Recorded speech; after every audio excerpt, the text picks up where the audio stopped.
Mesdames et messieurs, honorable audience, je suis très honorée de participer à Afro-Asia Banking Conference ici, auprès d'éminents experts, pour débattre d'un sujet qui me tient moi personnellement à cœur, étant consciente comme chacun de vous de l'importance pour notre industrie bancaire.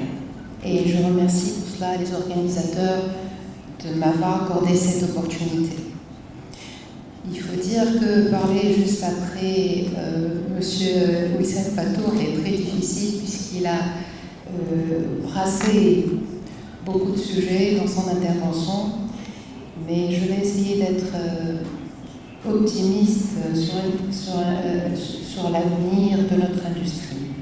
Comme vous le savez, tout au long de son existence, l'industrie bancaire a montré beaucoup de souplesse, de réactivité et a adopté toute nouvelle technologie et a su asservir cette technologie au profit de la satisfaction de sa clientèle et au développement de son activité. Toutefois, l'avènement du digital dans l'industrie bancaire a un impact différent sur le métier, puisqu'il est en rupture totale avec nos pratiques depuis des années, pour ne pas dire des siècles depuis l'existence de la banque, et demande de ce fait énormément d'agilité dans l'approche de la part des acteurs financiers, mais également de la part des régulateurs, pour mettre en place le cadre légal idoine. L'enjeu est d'autant plus important que la génération Y, composée de jeunes de moins de 25 ans, ayant acquis une maîtrise intuitive de l'informatique et de l'Internet, d'où leur surnom de Digital Native, est de loin très important, très large, en nombre, en Afrique et en Asie, 40 à 60% de la population du continent. Cette donne démographique fait que cette frange de la population mondiale est de plus en plus connectée d'une année à l'autre. La progression est exponentielle via les différents canaux digitaux et en particulier le smartphone. Donc représente un marché de centaines de millions de consommateurs exigeants et impatients, ayant des comportements différents de leurs parents, mais également en même temps ce marché de jeunes constitue une population innovante et capable de développer des applications à forte valeur ajoutée, qu'ils publient d'ailleurs tout seuls sur Apple Store et ailleurs. Ces applications permettent de mieux satisfaire les besoins des consommateurs dans différents domaines, agriculture, santé, éducation. Mais en ce qui nous concerne, facilite surtout l'accès aux services bancaires et financiers. Si toutefois, ces jeunes sont bien encadrés et trouvent un écosystème favorable à l'innovation. C'est les fintech, ou l'avènement des fintech. Le mouvement de transformation initié par les fintech représente une opportunité seulement pour les acteurs qui comprendront comment et dans quelle mesure les fintech impacteront leur activité. Les acteurs qui sauront entreprendre les bonnes actions et qui sauront tirer les leçons du passé et faire preuve de proactivité dans la conduite du changement. Grâce à leur maîtrise technologique, les fintech stimulent les efforts de modernisation au sein du marché bancaire et financier. Nous, les banques, on restera leader du marché, mais notre capacité à développer des partenariats avec un écosystème en extension deviendra un facteur clé de différenciation. Par ailleurs, l'émergence du crowdfunding et des plateformes en ligne proposant de nouvelles et multiples sources de financement à des segments de clientèle encore peu exploités incite les acteurs traditionnels, nous les banques, à intervenir en amont. Tout cela est bien beau puisqu'il permet de répondre à un objectif noble d'inclusion financière, comme il l'a très bien souligné M. Wissem Fatour, une inclusion financière d'une population privée de droit minimum à l'accès au financement. Mais sommes-nous prêts à cette transformation digitale qui nous bouscule tous les jours? Plusieurs questions. Quel cadre juridique se prêterait le mieux pour protéger le client traitant des opérations en ligne, avec sa banque ou son assurance?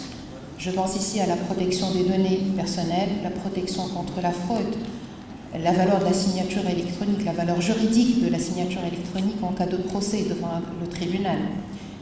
Quel dispositif mettre en place pour accompagner la digitalisation des banques en termes de cybersécurité, les crimes financiers connaissant malheureusement une montée fulgurante aussi importante que l'avènement du digital. Sommes-nous prêts à gérer convenablement la carrière des jeunes et moins jeunes cadres de banque qui voient leur carrière et leur métier changer presque tous les jours?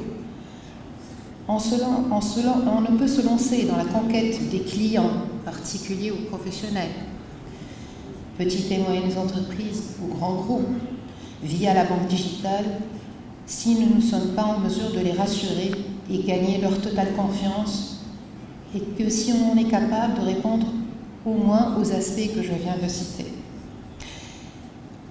Nous, à l'Association professionnelle tunisienne des banques et établissements financiers, nous travaillons beaucoup sur les sujets avec l'ensemble des parties prenantes, et en particulier les autorités tunisiennes, la Banque centrale, le ministère des Finances, le ministère de la Technologie et de l'Économie numérique, pour avancer rapidement mais sûrement sur le chemin de la digitalisation. Je cite à titre d'exemple un certain nombre d'évolutions et des progrès que nous avons réalisés depuis quelques années. Récemment, le Startup Act a été promulgué. C'est une loi qui permet de donner des procédures très simplifiées pour les startups, et en particulier celles qui sont versées dans les nouvelles technologies, donne des avantages et des conditions très avantageuses pour aider les jeunes à lancer leurs affaires. Un autre cadre juridique est en cours d'élaboration pour cadrer l'activité de crowdfunding. Nous lançons dans quelques mois une solution de mobile payment. C'est une initiative sur laquelle nous avons travaillé au niveau de l'association pour permettre le paiement via smartphone ou autre, ou n'importe quel autre support, et faciliter l'inclusion et financière de plusieurs personnes non encore bancarisées. Un projet de loi sur la protection des données est devant l'Assemblée en discussion et cadrera prochainement tout ce qui est manipulation de data, des données personnelles. Et enfin, nous avons travaillé avec l'Agence nationale de sécurité informatique pour créer un Computer Emergency Response Team au sein de l'association.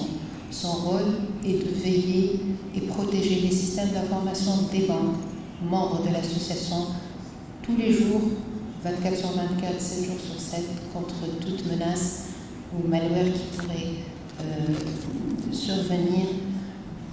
Ce CERT fait également beaucoup de formations avec les responsables de sécurité informatique des banques pour les garder toujours up-to-date de toute nouveauté ou toute menace qui pourrait menacer les systèmes d'information des banques.